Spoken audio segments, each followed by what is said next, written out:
I give up. It's crooked. I don't care. I can't do with it today. I'm tired and old and tired and tired. So maybe I'm not cranky, right? Maybe I'm just exhausted and tired of mediocre bullshit. I don't know, whatever. I'm Taylor. It's September 12th, 2023. This is the Cranky Comic Book Review Show. I read some books. I go from worst to best. It is what it is. A couple things before I begin. CBCAwards.org. It's ongoing. Go vote for your favorite creators. There's some finalists going on. A lot of cool people doing stuff. I'm nominated for Best Review Show, but whatever. We all know that's a lie. I'm just a cranky old dick that like bitches about comics. And then, there's also... So go do that. But, see, this is why I'm not going to win, because I'm not eloquent. And I'm just rambling. But the other more and probably more important thing is Comics Curing Cancer is coming up. I'm going to leave a link to that down below as well. It'll be in October, I think, September. I don't know. It's coming up. You can donate books. You can bid on books. You can do whatever. Money, prizes, whatever. Doesn't matter. All the proceeds go to helping cure cancer, which is an amazing cause. Last year they raised over $20,000. This year they're hoping to do more, so click that link. That's the more important of the two. When you get that one done with that one, go do some awards bullshit. Anyways, next. We're going to dive right into this crap because I'm tired. I'm late with this one. I got to meet up with some YouTubers. It was fun. We had dinner at like 4 o'clock because that's when old people eat dinner. But worst to best, we're going to do this. All right. I skipped the Hulk last month. And people were like, no, you got to read the Hulk. You got to read the Hulk. Got to read the Hulk. It's really good. Guess what? It's not really good. This is a cool cover, but man, this is not a good book. Kennedy Johnson's writing is like a tack hammer to the forehead of horror stuff. I mean, it's tying into maybe some stuff from Alpha Flight from the 90s, and then I bought it because Man-Thing, right? Look, Man-Thing, everyone's favorite fear-mongering, flame-burning Man-Thing. Now, Man-Thing is technically in here, but like this, also, we're 4 issues in, we already have a guest artist, and it's just fucking bad. Like, there's no consistency from one art. Like, see that person there? That's supposed to be Banner. Does that look like Banner, how he's ever been drawn before, even by what's his nuts, Nick Klein, who just did him the first 3 months and now needs a break? It's not a good book. This one was painful for me to get through. There are a couple pages that have cool art. I will give them that. Like, that's a cool Hulk splash page. But for the most part, it's the art by, who the hell is it? Do I care? Foreman. Not Trevor Foreman. It's somebody Foreman. Travell Foreman, I think. It's pretty fucking bad. And the story is just like shit-ass B-level horror bullshit and not very well done. So I am... No, I'm not reading any more Hulk. You're not talking me into it. I don't care. All right, next time. I'm tired today. Batman and Robin, #1. It's a new, exciting new chapter begin. It's not really new. It's definitely not exciting. And I guess it's technically beginning. It's Josh Williamson writing and Simone DeMeo and the art and the coloring. Here's the thing. And I know I'm going to get some flack for this, but look at this.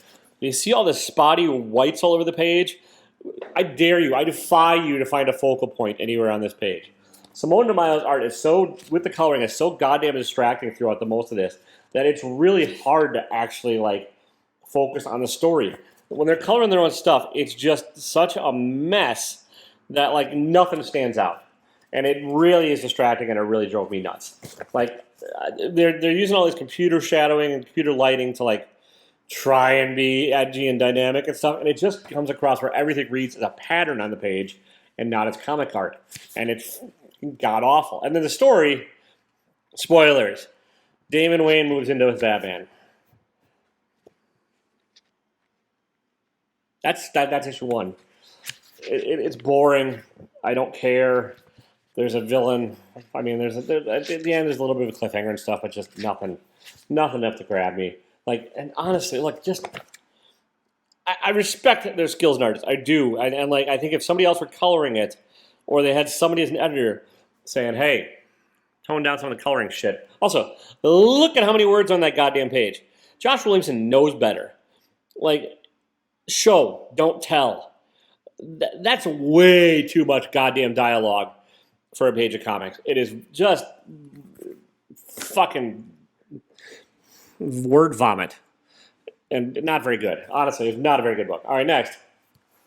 Astro Bots number 5. I don't remember a goddamn thing that happened this one. I just read it like 2 hours ago. Art is cool. It's who's the artist? Hectortronic has been doing great art. It's like Transformery, Robotech-y, Voltron-y stuff. The problem I have is some of the robots look too much alike, so I'm having trouble telling them apart. And then the story itself, this is the climax to the first arc, like the end. They're coming back in 2024, and I don't remember a goddamn thing that happened here that's worthwhile. Like, they had this setup and stuff. They had all this, like, intrigue and robots versus robots, which is what What's His Nuts does, the writer, Simon Furman, because he just used to do Transformers. And the payoff is just so damn weak and like, not even a payoff. It's just kind of such a blah fucking thing. And I'm swearing a lot this week. I'm sorry. I'm not sorry. That's the thing. I want to be sorry. I want to feel bad about swearing, and I want to feel bad about what I'm saying about these books. But I just don't. Like, this is not a good comic book. Like, the pieces do not come together to tell an exciting tale.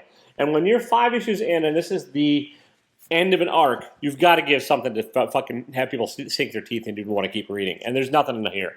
There's just a little bit happens. None of it's thrilling. And then you're expected to come back next year and keep reading it. And hell no. All right, next. Another one I think I'm done with. I was going to give a couple issues, but this is $7. And it's one of my favorite Marvel characters, coming off of possibly my favorite Marvel arc in the past couple of years. And his new creative team. I like the cover by John Romita Jr. Daredevil number 1 by Saladin Ahmed and Aaron Kuder. Aaron Kuder's art does not fit my idea of Daredevil. Now, that's been formed over the past couple of years by Marco Cicchetto, who did an amazing job on Chip Zdarsky's run. And then Chip Zdarsky also threw Daredevil through the ringer and hit a reset button, which is what you do. You throw your character through the ringer, and you leave it like with a blank playground empty playground, blank set, whatever. You put the toys back in their box for everyone else to open up and like redo their own thing with. And this is Saladin Ahmed starting from ground zero with a new arc for Daredevil, new number 1. Knew what the hell is Daredevil doing in his life, and at the beginning he doesn't know he's Daredevil because I don't want to spoil the last arc, but anyways, Matt Murdock's in a new place, and that all mostly gets resolved in one issue. The pacing on this is just bizarre to me. If you're going to have this whole new setup and you're going to have a whole new life for Matt, and you're going to have all this stuff, you've got to let it breathe a little bit to give it some kind of room, right? You can't just have it like oh, hey, we're put him in this whole new situation where he doesn't really remember he's Daredevil. The other spoiler, sorry. And then all that's wiped away by the end of issue 1. Not like hints and bits and pieces of it, but like all of it's wiped away. And you combine that with like way too clean art and way too like prim and pristine. It reminds me kind of like Mike Allred, and I like Mike Allred a lot, but I don't think Mike Allred's a good Daredevil artist, and I don't think this artist, Aaron Kuder, is a right fit for Daredevil. Daredevil's like a street-level grim and gritty and kind of, just nasty, right? And instead of nasty, you get super clean, super precise, super computery, just spotless. And that there's talent, and I don't want to spoil things. I mean, there's definitely skill involved. Aaron Kuder, I think, is a fine artist. I just do not think the fit is right here, and I don't think Saladin Ahmed's direction is very interesting or even unique or like all that fun. Like, it's just none of it really does much for me. Like, these first 4 books are all pretty god awful, and this one is not much better. A little bit. This is Avengers Inc. This is Al Ewing and somebody Kirk and somebody Sinclair. Let's see here. Leonard Kirk on the art and Alex Sinclair on the cover art. So anyways, artist is Leonard Kirk, writer is Al Ewing. Al Ewing's hit or miss for me. He's pulling stuff from like the Captain America run of the 80s and 90s in here, which is kind of interesting because I was reading a little bit of it back in the day. This is Janet Van Dyne, the Wasp. This is mostly her issue. And like, it's supposed to be like a grounded superhero thing. No costumes for some like forced ass reason. And then like trying to figure out what's up with like superhero villains and who's killing them and all that stuff. So it's kind of an interesting setup. It does not really work well as a noir or even as like an adventure tale. It's better than the other lump of shit books that have gone before it, but not by a whole lot. It's still way too verbose. It's Al Ewing throwing about 12 too many weird ideas into one issue. I think if you would have trimmed it back and pared it back and actually done like a noir, like simple, hard-boiled kind of story, or even like a mystery that where you don't have any idea what's going on, but just make it more streamlined and not try and throw every goddamn thing on the chicken, every weird thing in the kitchen sink in here at once, I think it'd be better. It's fine. I think a lot of other people are going to like this a lot better than I did. I think Kirk's art is serviceable. I don't think it's and maybe me calling it noir is just me projecting onto it, but like the cover and everything else makes me think that it's like going to be a detective thing, and the fact that it's Avengers Inc. and that. But then you get art that like it's decent. It really is. The coloring again, I don't think it's fantastic by Sinclair. I think it's just like you can at least find a focal point on that page, and like there is some simplicity to it, and you get some idea of what's going on. I don't want to show it too long because there may be a little bit of spoiler there, but it's fine. This is a middle of the road Marvel comic, which this week is pretty fucking good because we've only got like 4 left, and like some of these I'm stretching to rank in their order. So next we have Children of the Vault number 2. I really like number 1. I think number 2 is okay. This is Dennis Camp, and I'm pretty sure a different artist than number 1. And I'm not going to go look. I'm too lazy, but whatever. The art suffered in this issue compared to the previous one, and this is... Who is this? Luca Maresca? Yeah, I don't think the same artist is number 1. I could be wrong. You can let me know in the comments down below. The Children of the Vault are a Hickman kind of invention thingy from X-Men, right when I kind of stopped reading, and I just picked up this because I liked the idea of the Children of the Vault, and I like Dennis Camp sometimes. And this is, I think, taking a big step back from the interest of... My interest has waned a lot from issue number 1 to issue number 2 on this. Like, I'll probably keep going if it's a 3 or 4 issue thing. Remember when the old days when they used to say, like, Children of the Vault 2 or 4, so you'd know how much punishment you had to take to read the thing?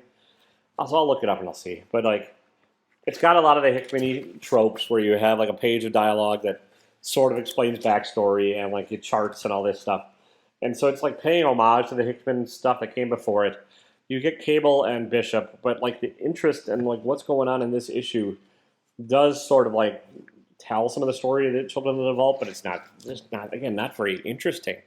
Like, it's just kind of a dull thing. Like they explained it in the summary in issue number 1 more interestingly than they did in this entire issue here. So it's like, do something, go somewhere, tell something new, or just whatever. Just do something interesting for the love of fucking God.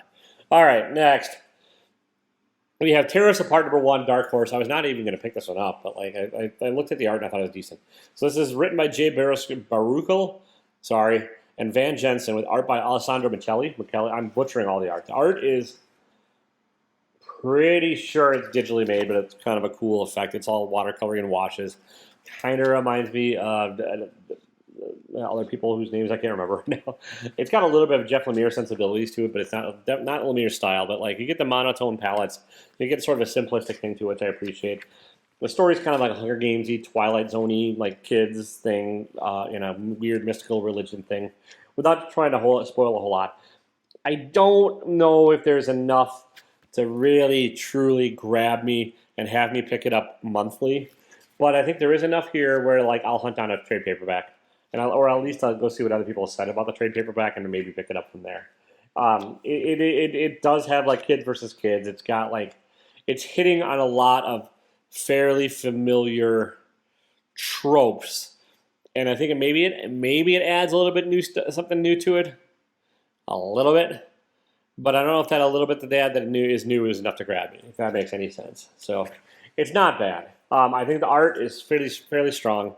And I think it's an entertaining enough story. I think it's competently told. It's not all exposition dump, which I was expecting from writers I'm not familiar with, and which makes me a bad person, I think.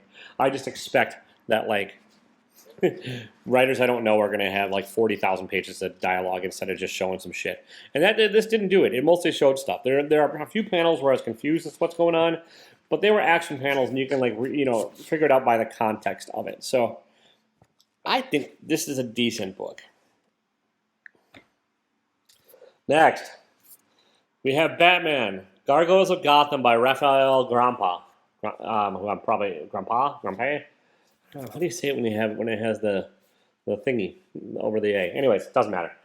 I got the noir version kind of inadvertently, which is black and white and red. Look, there's red.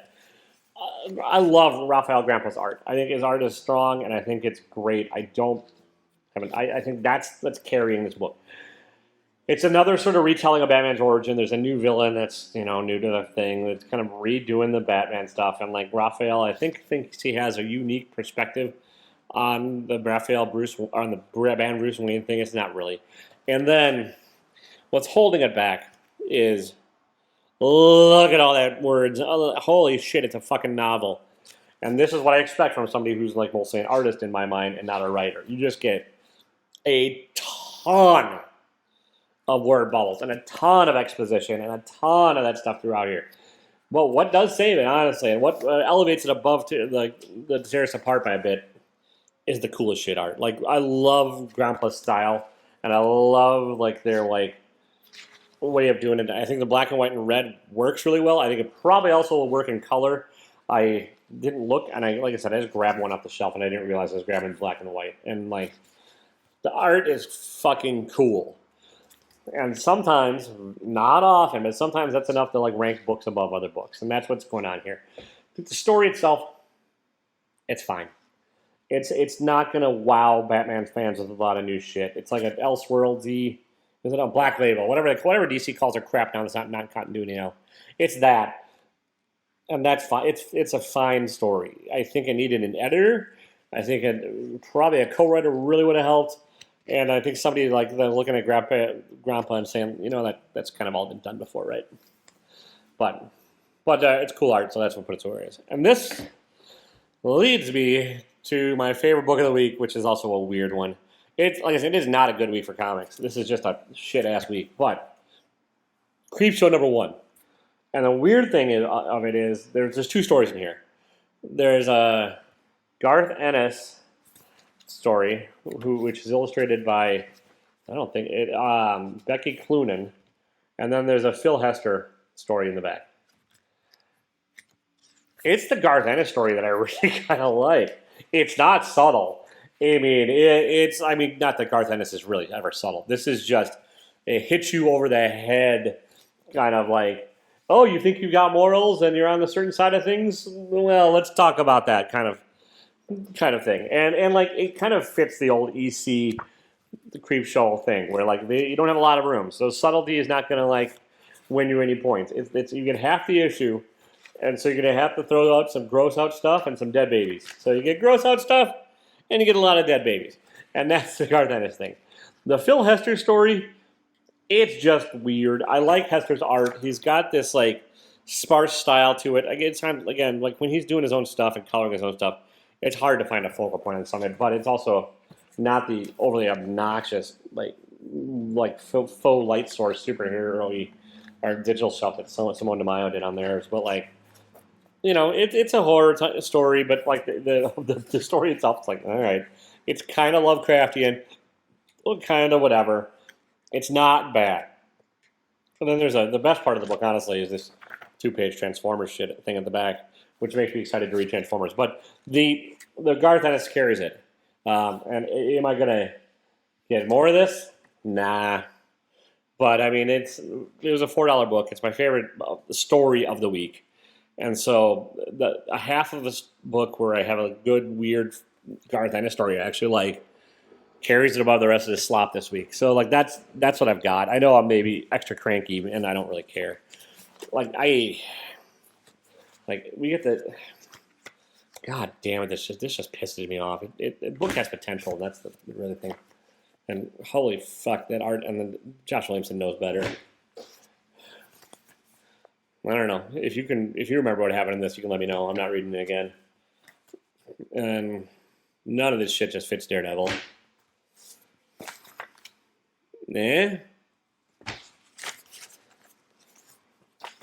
Interesting, but ish.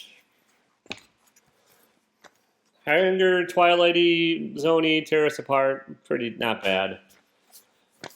Really cool artwork, and one not so subtle story I really dug. So that's you could just maybe you just fast forward to it. I'll find out in the metrics, But that's what I got.